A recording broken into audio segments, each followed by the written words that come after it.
Hi! In front of me is Lenovo Tab P12 Pro, and today I would like to show you how you can download and apply iOS Launcher on this device.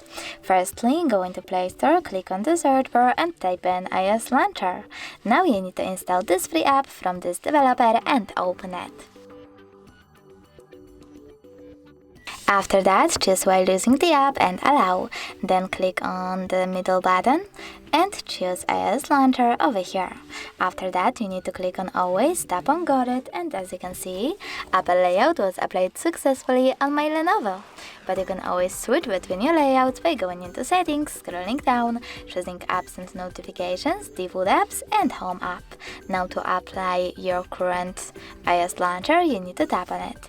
If you wish to go back to an Android one, choose Smart Launcher. Thanks so much for watching. If you enjoyed this video, leave a like, comment, and definitely subscribe. Bye!